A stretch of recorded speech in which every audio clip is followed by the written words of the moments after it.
We're going to continue our That's Cool tour through the Berkey Creamery, and I will tell you, we've already talked about the production, we've talked about freezing the ice cream, and if you missed those, you need to go back and watch those podcasts before you watch this one. Now we're going to talk about making delicious milkshakes and how we get it out to the public, not just here, but all across the United States.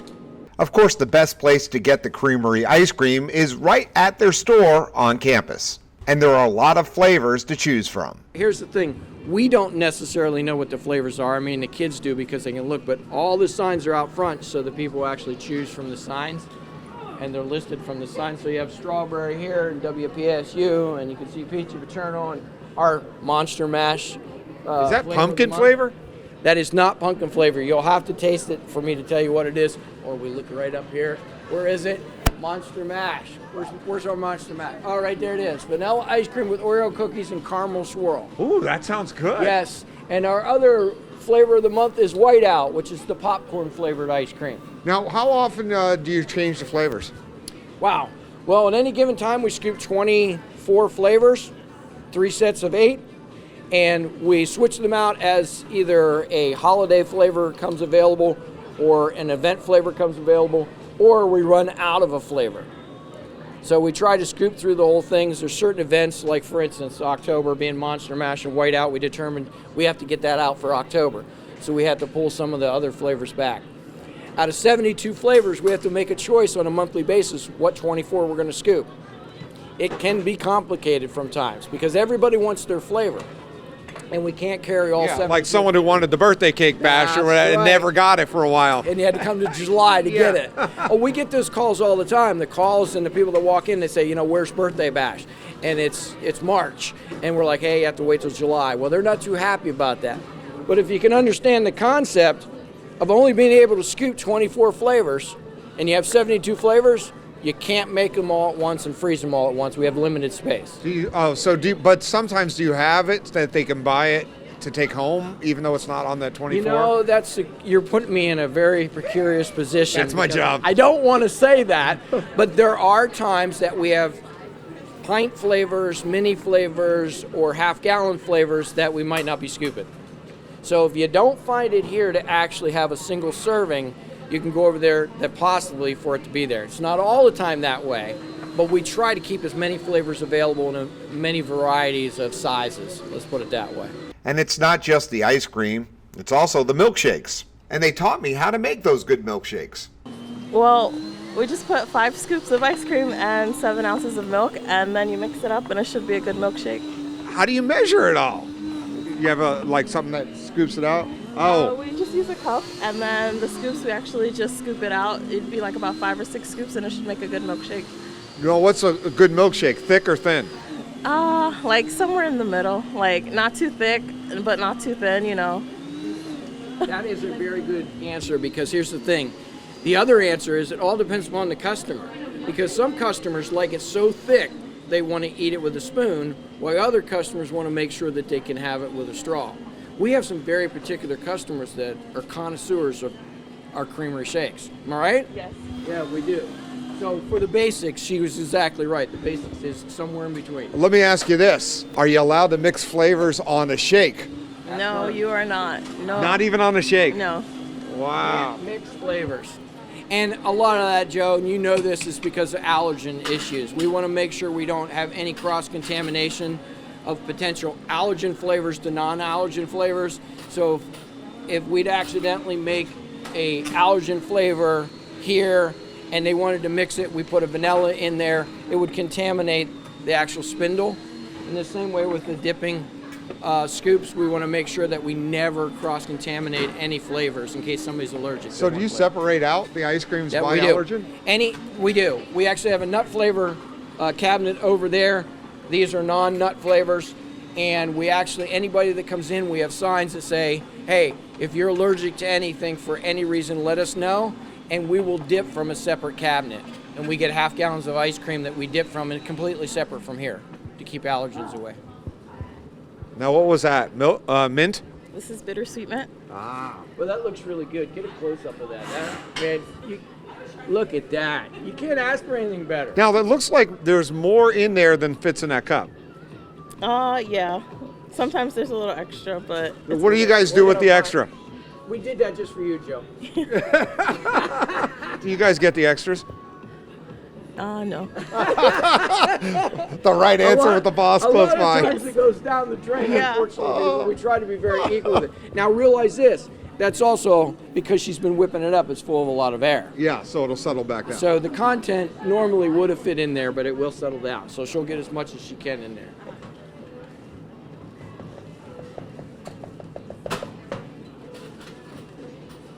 Look at that. That looks pretty good. Yeah. But the object is to make sure that we make everything so it fits into one container. But sometimes you want to bring your creamery ice cream home or have it shipped to you, and they have that covered. Customers come here not only just to eat ice cream and eat products here in the store, but they also come to take products home with them. Ice cream's really tough to take home with you. It's really tough. Any kind of frozen product doesn't last. But we have people that come here from 6, 7, 8 hours away, especially for football games and events. So we have dry ice that we use, that we pack ice cream, and it's 1 pound of dry ice per hour of travel. And the person that comes here all the time knows exactly what. They'll just say 3 hours of travel. And they know that they're going to pay for the ice cream, plus the thermal bag, plus the dry ice. Good part about that, people can come from Florida, can come from across the country. We can pack it long enough for them to take it as long as they want to. Is it safe to go on an airplane with it? I know not. You have to check it. There's certain regulations. That's really good. There's certain regulations. Tons of people ask me that question and ask the question here. We always say check with your airline and find out what the regulations, because they're different from airline. It is a hazardous material. The dry ice is 109 degrees below zero. Okay, it's actually a frozen gas. The good part about it, it dissipates over time.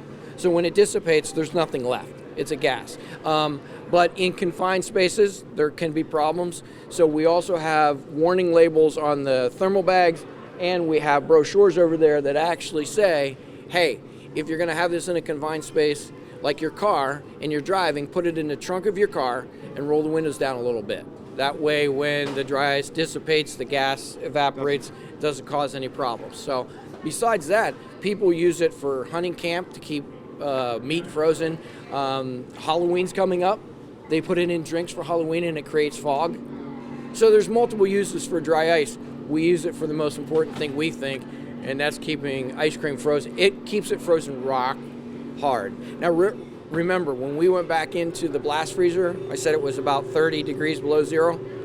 Think about dry ice is 109 degrees below zero.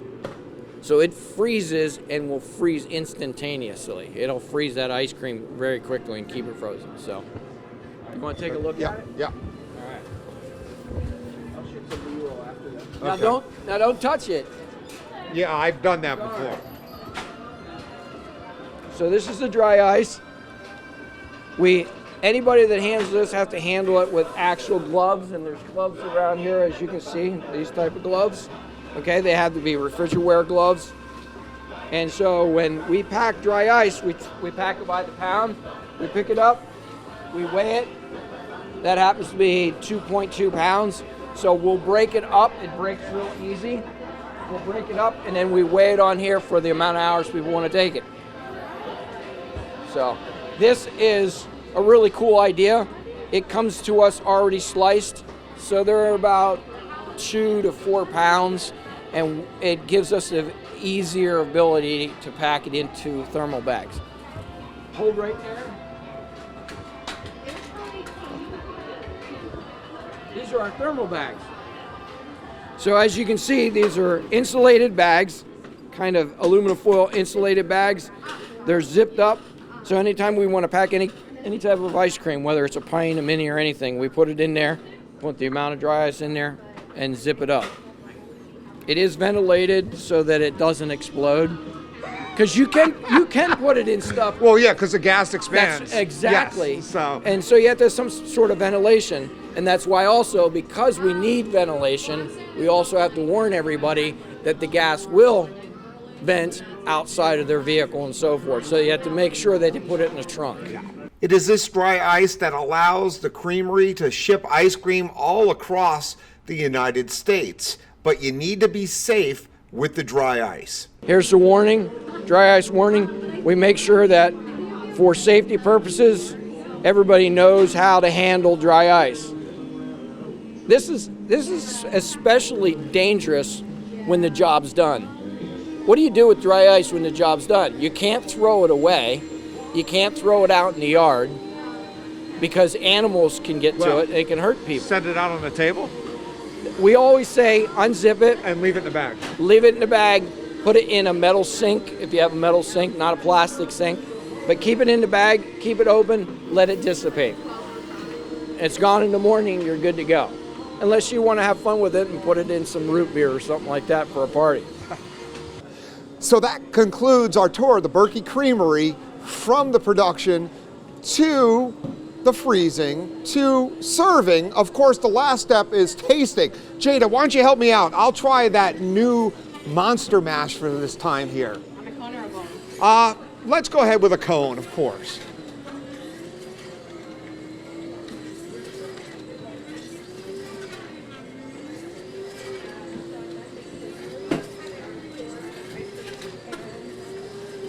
Now, what's in the Monster Mash?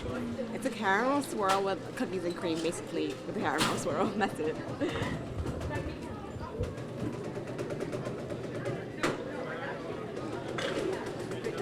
Thank you, Jada. And as they say, from the cow to the cone, cheers.